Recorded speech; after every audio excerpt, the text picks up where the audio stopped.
Hello, this is the One Episode Rule, a podcast about first impressions. I am Magpie. Hi, how's it going? Not bad. How are you? I'm okay. My butt hurts, and it has for like a week Troublesome. because this is just what happens to you as you age. Yeah, it happens. um, you do anything anime related? No, not really. Did you? I did. I did some. I finished Rerun. I watched all of that. That was Ah, pretty good. pretty good. I like it. I need to figure out what's next. It's probably Moro Hodoro, but Yes. it would have been something else if there was any of it. Yeah, we all. I wonder what that could be referring to. um, you want a little bit of news? I don't have much news, but Well, I have some funny news. I'm here for funny news. Let's hear it. Uh, a news article I'm not going to really talk about, but Gibson just came out and was just like, "Hey, we're gonna make the exact guitar that Kita in Bocce the Rock plays. We're gonna make that again. You know, the Rick Beato special. So you can Nice. buy that at Gibson guitar prices, For many of dollars. starting at 1,500 of them. Ooh, that is kind of a many of dollars. um, but another promotional things hilarious. That's the Baki the Baki the Grappler McDonald's meal.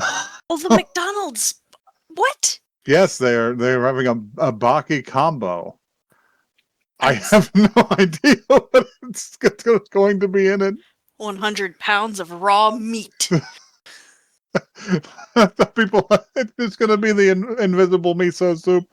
It's going to be God, the meal of the imagination. I hate that. Well, congrats, Baki, um, or McDonald's, or whatever. That's unusual. Studio Ghibli's going to make a short film. Oh, how charming. They're going to make another short film, and they're going to put it on at their Ghibli park. Oh, you know what? I did consume media. We watched a Ghibli movie. We did watch a We Ghibli watched a movie. Ghibli movie, We and we The saw The Wind Wind Rises. Rises, which is very sad. It It was will make you so sad. it was so much sadder than I thought it was going to be. I was like, oh, It's about tuberculosis and designing the fighter planes that would later be rammed into American battleships. ruh-roh.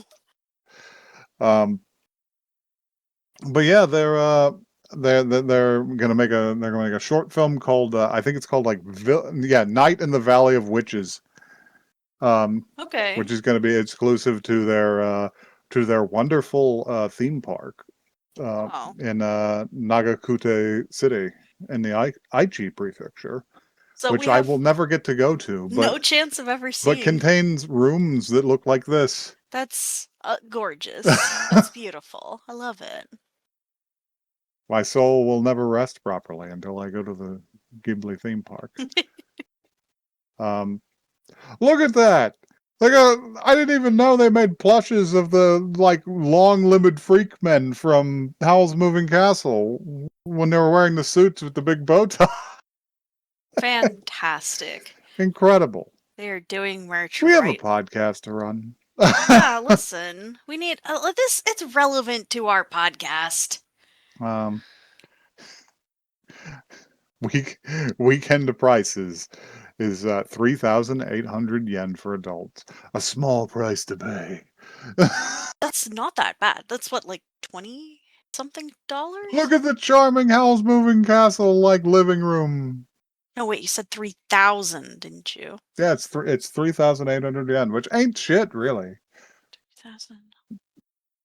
Like I'm That's like doing the that's yeah, like $30. it's less than 30. It's 20 something because the yen sucks right now. It's magnificent.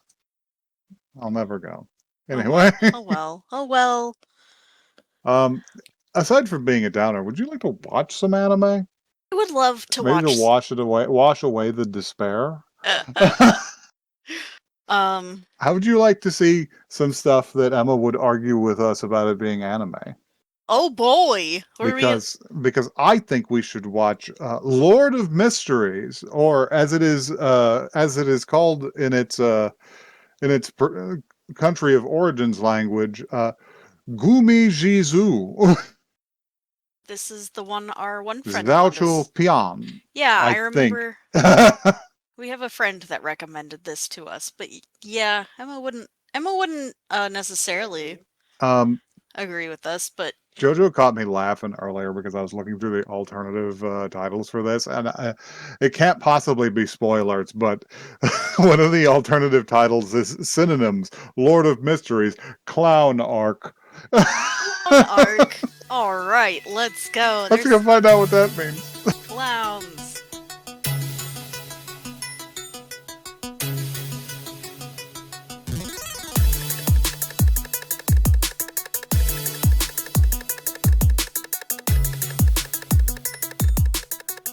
Ah, what an adventure to be isekai'd into modern London.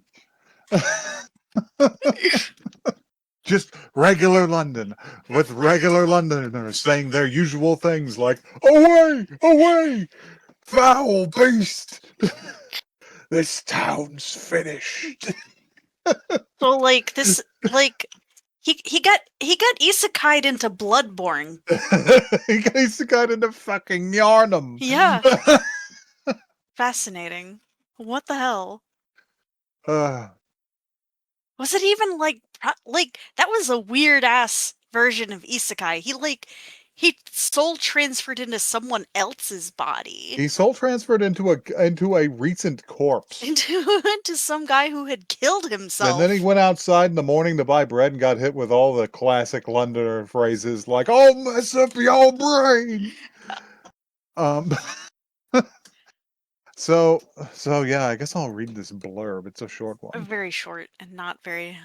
doesn't tell you a lot. In a Victorian world of steam, dreadnoughts, and occult horrors, Zhu Mingrui, I don't know how to say that, Yeah, I don't know either. Chinese style, uh, awakens as Klein Moretti. He walks a razor's edge between light and darkness, entangled with warring churches. This is a legend of unlimited potential and unspeakable danger. Oh, I do need you to know that they did spring for like actually decent British voice acting in the dub. Oh yeah, were they English in the dub? Maybe they sounded good to me. That's pretty good. It I was a watched really I thought it was a really good dub. I watched it in Chinese and felt nothing really. You can't really tell if voice acting in a foreign language is particularly bad. And But you've watched even less Chinese dub than probably a lot of... than Japanese. Yeah. Um, but yeah, I'm gonna say I'm cautiously optimistic about this one. But let's begin. Yeah. Because we begin. Okay, so viewers, this show has a particular way of storytelling which is kind of in tune with horror movies, but it's going to make it difficult to describe something. Rather to capture the whole of something. So whenever I say a man wakes up at his desk after a suicide attempt, you need to know that it's a lot more elaborate than They really go in on disorienting you as the viewer, as well as how the character would feel like. because yeah, a man gets snatched into the sky from his home, presumably in China, uh, and then turned into meat, or the evil jelly from the summer Hikaru. Yeah, it's... you guys need to know that they went crazy style on the visuals for The this visual effects are are what I would bonkers. say is overwrought, which I think is actually probably a good path. Yeah, I kind of like it cuz I the think other thing is that you need to know about this is the world building that they're presenting is incredibly complex, and not just in that standard isekai, oh, we totally have a lot of stuff going on, but that, it's just a bunch of... no, this is a Cthulhu mythos of, This is packed. This is full, and I believe the effect is actually to be as overwhelming on you as it is yes, on we'll refer to him as as Klein. Klein. Yeah. because he doesn't think of himself as Zhu very often. He did inherit all of Zhou. Klein's memories too, He which is yeah, interesting. he got most of them. Almost all. We'll get to that, I guess. But yes, poor Zhou. Zhou is probably better. Yeah, maybe. Um, yeah, awakens at a desk with a fancy revolver in hand and a recent gunshot wound to the side of his head, which is rapidly closing, presumably with a bullet still in his skull, I'm sure that will be fine. unless it Don't. was pushed out. Um, They didn't find a bullet there, so. um, he is left with as many questions as you would expect, and he starts attempting to put them together with the help of a journal that he was sitting over, which is stained with his own blood, which he can mysteriously read, despite the fact that I think he only probably knows like Mandarin.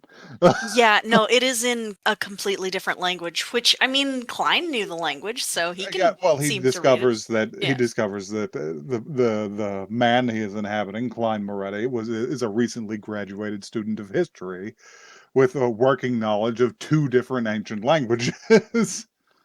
um, Do you remember what they're called?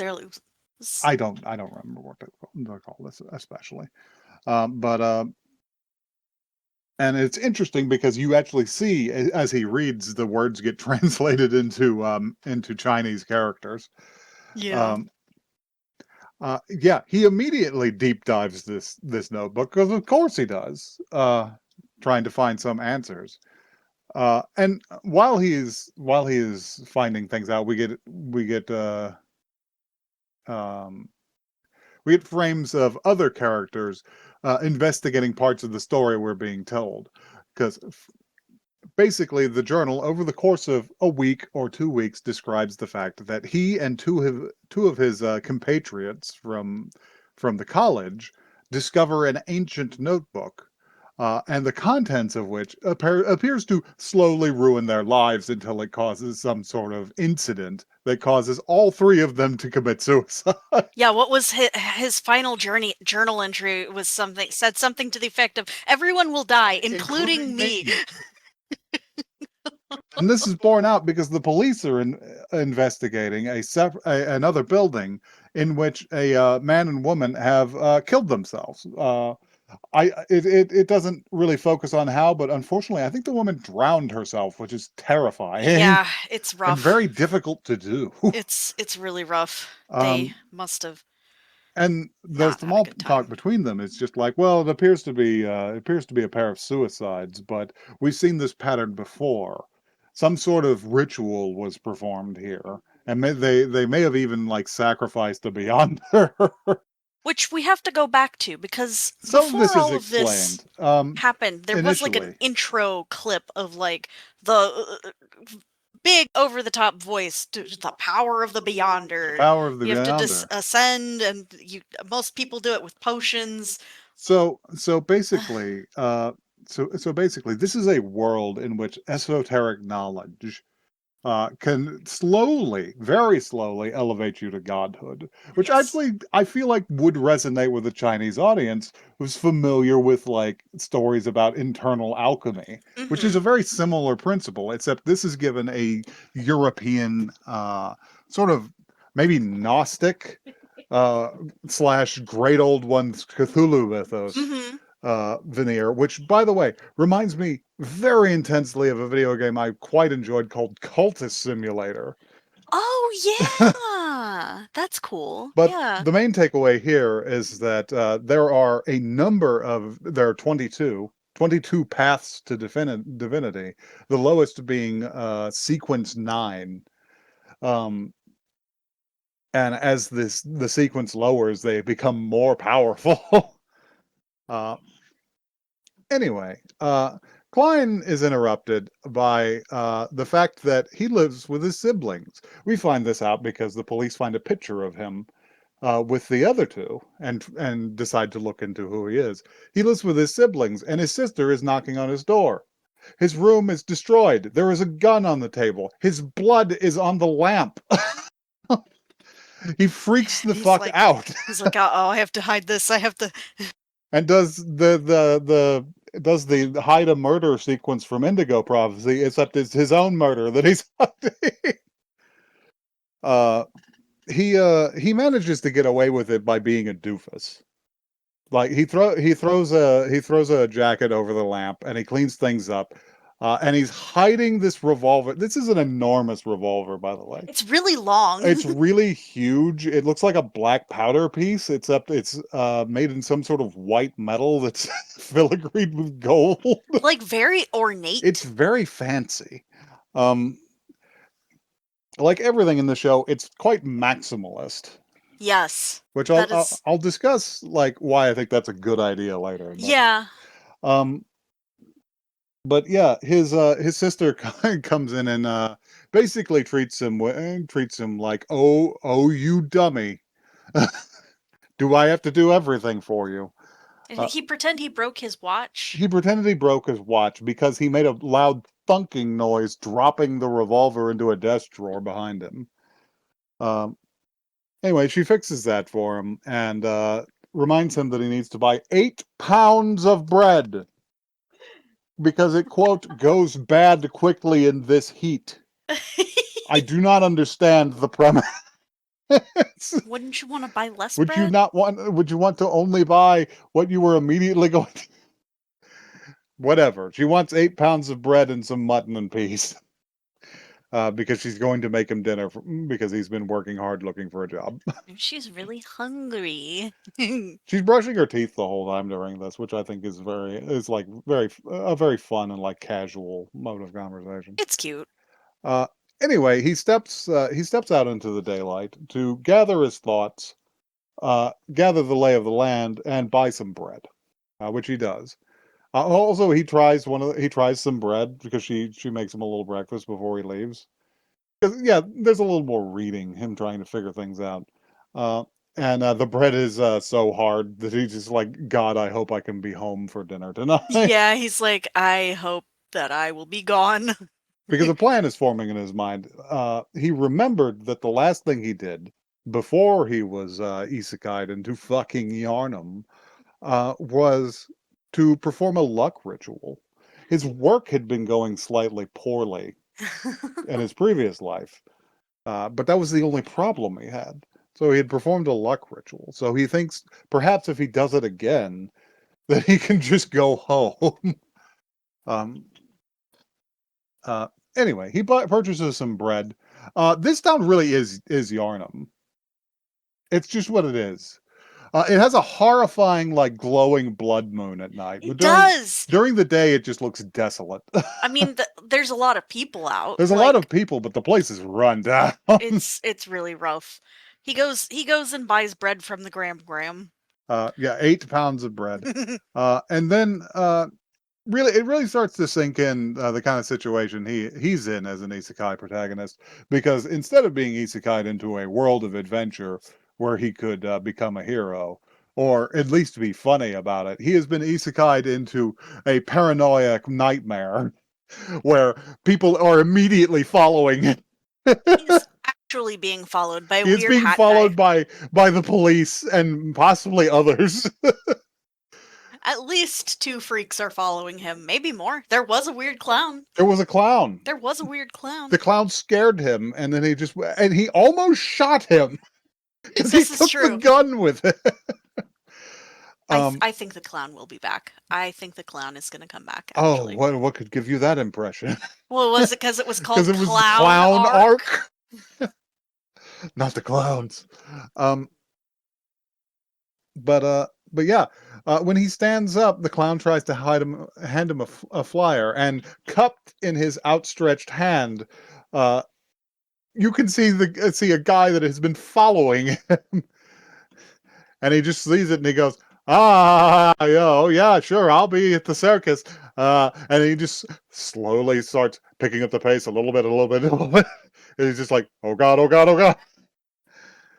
He nips into a tent to throw this guy off, and it turns out to be a fortune teller's tent. Mhm. Um, And she immediately starts putting the jazz on him. Come get your fortune read, while he's obviously like trying to avoid somebody. He's like not even really looking at her. He's looking out the tent. He's like, yeah, fortune, whatever. She's like, it's free. She hits him with the odds. You're the first to seek their fortune today. It's on the house, and he sits down and he just says, "Is interpreting the cards free as well?" He's like, it's free. Everything's free. And She's like, yes, fine. everything's free.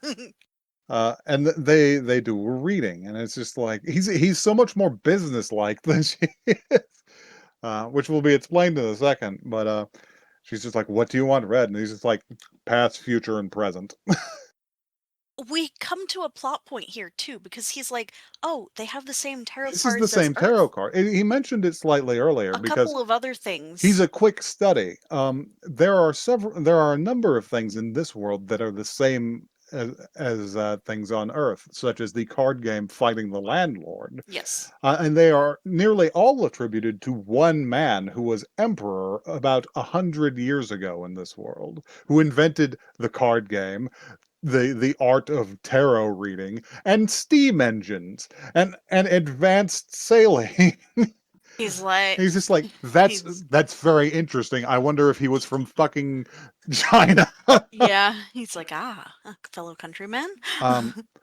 But yeah, he has his fortune read, and he only has time to ask about one thing before the thing happens. So, um, she says, "What card do you want to see first?" And he says, "Present." And she turns it over, and it's the Fool.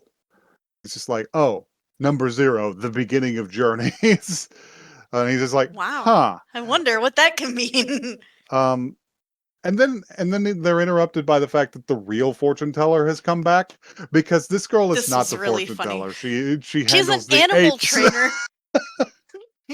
And she's just like, stop impersonating me. As she leaves, she's like, my fortunes are true though. It's like, I'm very good at interpreting the cards. While this was happening, by the way, the blonde man that was following him walks past another man who sharply looks up at him, and the blonde man decides to turn around and leave. so something weird is going down. There's at least 2 factions of people who are following him, because we know that the man that stays is a policeman. Yeah. And we read in the description, which doesn't really come up in this, but it does say something about warring churches. Warring churches. There's several gods in this. Yes. It was mentioned in one of the eye catches. I actually copied and pasted that in so that we can look at them. Oh, we can look at them. Ooh, that's fun. The 7 orthodox gods of the North Continent. The eternal blazing sun, the Lord of storms, the God of wisdom and knowledge, the Evernight goddess, the Earth Mother, the God of combat, the God of steam and machinery. That's them. That's the 7 gods. That's a lot. You know I'm attending the service of the God of steam and machinery. Yeah, baby. But yeah, he gives everyone the slip and goes home with his bread to retry the luck ritual, which you would think would simply not work here. Instead, it does work. It just does things that he doesn't want to happen to him. It works in, like, it does magic, but it works does badly. Something weird is about to happen. He places bread in each corner of the room, and he calls out to the I assumed like Taoist immortals or whoever, for 4 of them for this ritual, and it's clearly having a magical effect. And whenever he stops, he closes his eyes, and when he opens them, he's still there. And he says, well, it felt like, and then something horrible happens to him. And he passes out on the floor with visions of blood-red crystals pulsing in his mind, until he is taken to some outer chaos of H.P. Lovecraft. He arrives in some sort of awful mist realm. This horrible place of fogs and radiations. Better news, he has brought other people with him. Yeah, he accidentally he ass backwards summons some other people because they're small wisps in the air, one blue and one red, and whenever he touches them, we get a flash of someone else in the world, a young noblewoman of she's from the Han family, maybe, Something like that. I don't remember. asking a mirror in a ritual, and a young man at sea with a bottle of some strange substance crystallizing in hand, and he drags them into his outer realm. uh, they're very confused. He's even more confused, but he has the good sense to shut up about it. He's gonna play it cool, like, oh yeah, I totally meant to do this. I because meant to bring you here. they because they immediately like begin to question him. It's just like, is this your divine realm? Why have you brought us here? And he says, my divine realm? It doesn't even have a shrine. And as he thinks that, a whole temple is constructed around him, and he just thinks, oh, is this that the world follows the word? You say, like, you do not sell how like fancy and ornate that they really went out in animating. I can't describe It's this. really an Elden Ring ass structure that he ends up It's creating. enormous, and it actually made me go, whoa, Um, when it popped up. he immediately, as soon as he realizes that he's manipulating the stuff of the plane around him, he creates himself a throne. And for a moment, he just sort of indulges in making a giant table and a bunch more stone thrones. And the two of them are like kind of getting a little freaked out. uh, until they sit. And finally, they ask him to identify himself, and he just says, and he has a moment. He's just like, "Am I Klein Moretti or am I Joe? Who am I at this point? Does it matter?" And he takes a third option, and he decides to refer to himself as the Fool. There's also a line in here that like indicates that he definitely comes from a modern world because he describes it as hacking a game code. He didn't do that in the Really? subs. He says, I'm gonna hack it like a game code. Did not. He does not mention that. Very interesting. Um, but yeah, he sits there a moment, and he sort of lets them stew in that until he can kind of figure out what's going on with them. Uh, and they actually start talking amongst themselves, which is what gives him a clue about what's going on, because she is a noblewoman who always wanted something strange and supernatural to happen to her, and she wanted to find out how to become a beyonder. And the guy across from her, he's much more suspicious and cautious, but he speaks to her. And he's just like, well, you'd have to join one of the churches to find a route to that. And she's just like, well, I don't want to lose my freedom to them.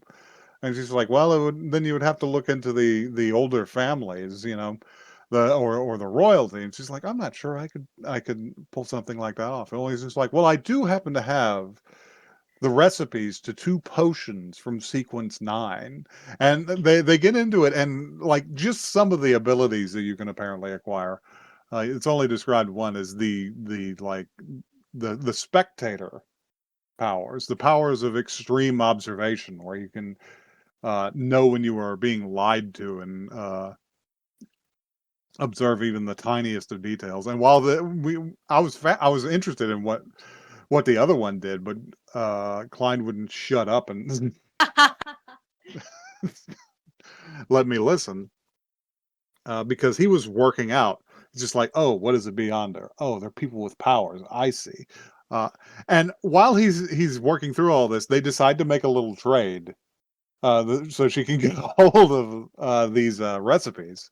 And she very boldly is just like, uh, I'd ask you to be a witness to this trade. And he's just like, very well. And it's just like, we could accumulate more knowledge in this way. We should have more meetings. And he's just like, that'd be risky, but I could I could I can't cower. To make my way in this world, I'm going to have to take some risks. He's also thinking, like, maybe this is a way that I can figure out how to get home. Yeah, more contact with this realm of like magic power is the way to move forward. But while he's thinking this, somebody starts knocking on his door, and things start to wig out.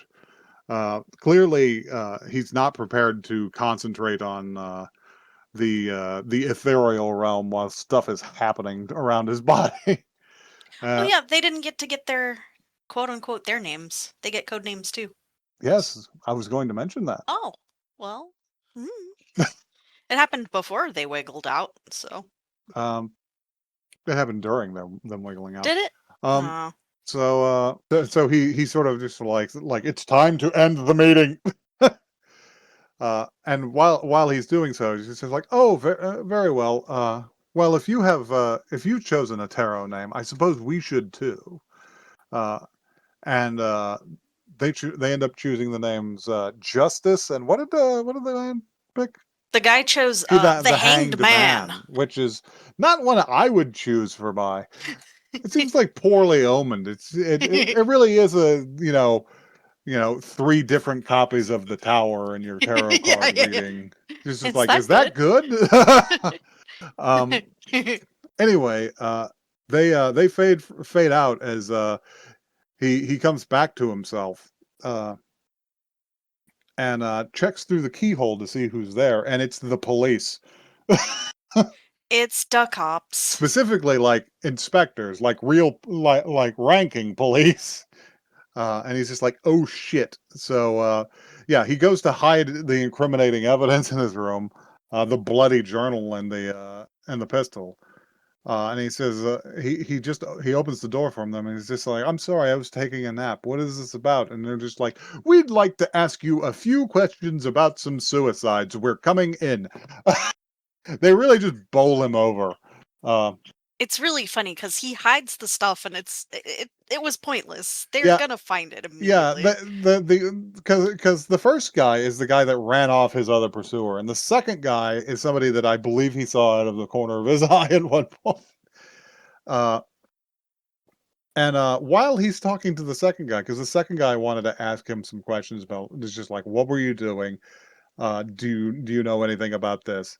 And while he's about to answer, he just hears the other guy just going like, June 27th, you found the notebook, because he's immediately found the bloody notebook. And he's just started reading passages from it aloud. So they ask him what he knows about the day of the suicides, and he just admits, I don't know anything. I don't have any memories. I woke up with a gun in my hand. It's just like, here's the gun. I hid the gun already. Just take it. Please. And they're not particularly aggressive with them. They're just sort of like, we're honestly just surprised you're alive. Usually when we investigate these things, everybody is already dead. So we had better take you in to have a psychic specialist recover your memories. And he's just like, well, what does that mean? Wait a second. If they find out I'm from Earth, what will they do to me? They're gonna take him to the psychic, and it is going to be scary. This is all going to be very weird because they take him outside, and there's a moment here where I sort of cottoned on to why everything is maximalist. Because when they take him out, he goes under a hanging cloth over a doorway instead of a door. It's an orange. I noticed that it's like a texture. I saw the way it's bent. It is a 3D model, and I suspect almost all of the backgrounds are 3D models. They are good 3D models, but we'll get into this. We'll get back to it, yeah. But anyway, while they're about to load him into a carriage and take him away, a thief runs away with some bread and runs like through them. A small child. And one of the constables grabs him and is just like, "Come on now, just give it back to the baker man, and we'll let you go." And while that's happening, Klein takes the opportunity to go, "I gotta get out of here." And he runs off, and he just runs into the city. in his like nightshirt. And as he's running, he gets away from them relatively easily. But he looks up and like somebody's throwing out their chamber pot from a upper window, and he goes, "Ugh!" And then he looks up because he doesn't get wet, and it's all frozen in the air. And then the stones start coming up out of the out of the cobblestone path. He's like, oh god, they're after me. Yeah, Uh-oh. yeah. He's just sprinting through the streets as they're coming apart due to some sort of supernatural power. Uh, and he leaps into a carriage, and he just says, "Take me to the pier outside the city." And the man says, "Of course, of course." Uh, and he escapes the floating cobblestone nightmare. Uh, and he's just like, okay, I don't think I'm being followed. That should be fine. He's just like, "Will you pull over here?" And the guy doesn't pull over. Because it's the cops. Because it's the policeman from earlier, and I don't know how much of this is real. And they're just poking and prodding at his mind. They're manipulating his dreams somehow. Yeah, they've sent in their psychic specialist to get him, and she's like a scary witch. She's always coming up behind him and whispering Klein into his ear. There was a line there that was just like, oh, she enjoys corpses more than men. Yeah, exactly. And I was like, oh! Well, she said she was going to smooth him out. Yeah. And I was just like, what does that mean? And she tries to drag the information from his subconscious, but he simply doesn't have it, which really causes her some consternation. Also, he points a gun at her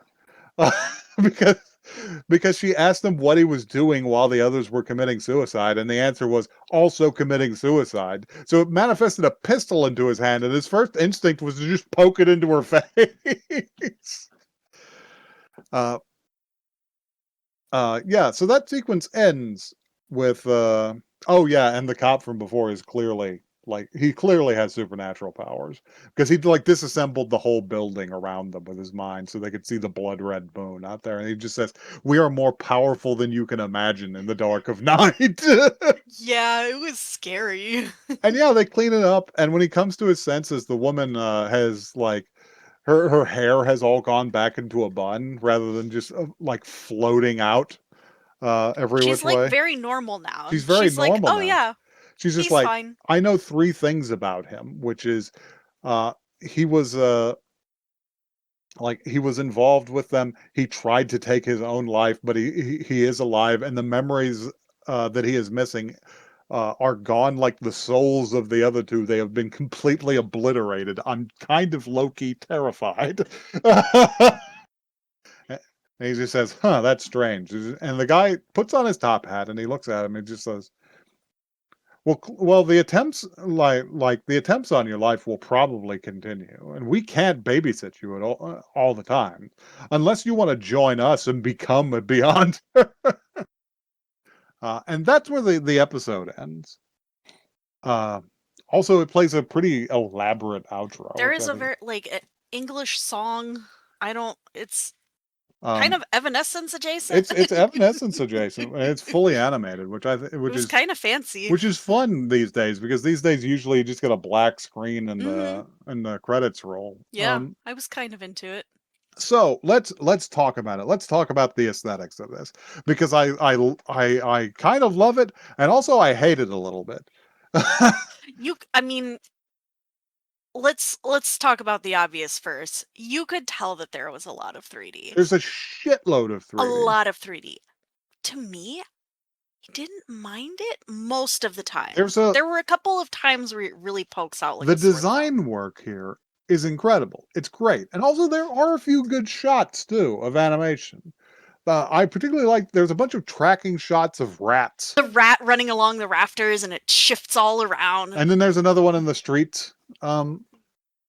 But yeah, there's a shitload of 3D. Almost all of the environment is 3D with very high quality, like painterly textures on it. And the only time you can really tell is whenever it does something like move the blanket, move the cloth.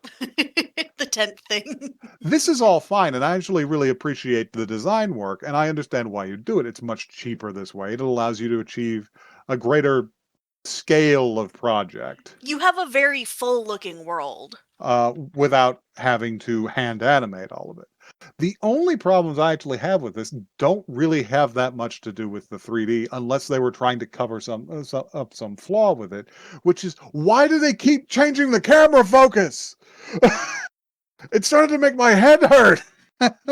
It was a little unusual. The focus is fucking crazy. It will be like hyper near focus on characters when they're speaking, to the point where the background is completely blurred out. It's very weird. That being said, I think I'd definitely like to watch some more of it.